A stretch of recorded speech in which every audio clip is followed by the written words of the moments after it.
जिनके बारे में किताबों में पढ़ा होगा कि बुंदेलो हरवोलों के मुंह हमने सुनी कहानी थी, खूब लड़ी मर्दानी वो तो झांसी वाली रानी थी।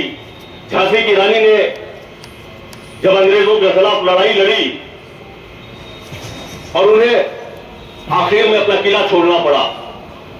किले को छोड़कर जब झांसी की रानी चली गई, 2 मिनट में ये पूरी बात बताता हूं आपको बड़ी चार्ट में।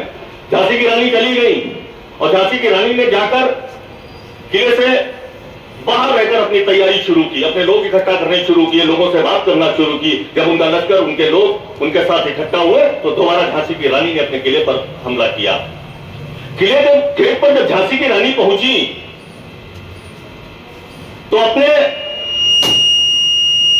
जो उनकी फौज का सरदार था,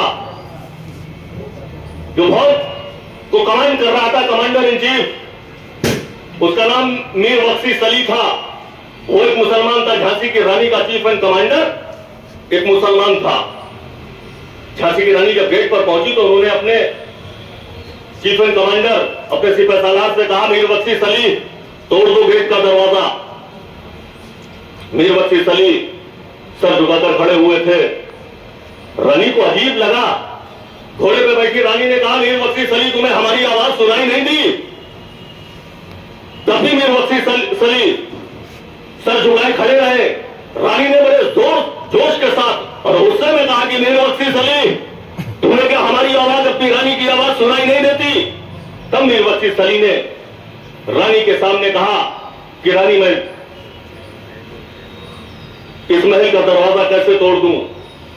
जो गेट महल का बहुत बड़ा है, गेट की एक तरफ कोने पर मंदिर है और दूसरे कोने पर मस्जिद है। मुझे नहीं समझ में आ रहा है कि अगर मैं गेट तोड़ूंगा तो मंदिर और मस्जिद दोनों को नुकसान हो जाएगा।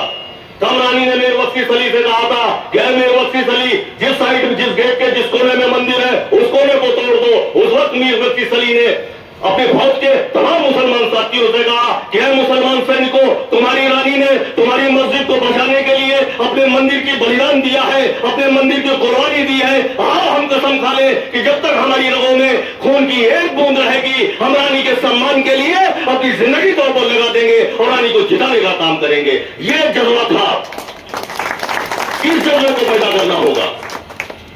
इस जज्बे के साथ अगर हम कोई भी लड़ाई लड़े, इस जज्बे के साथ हम दुनिया की बड़ी से बड़ी लड़ाई जीत सकते हैं। जैसे हमारे राजन बाबू ने कहा भी।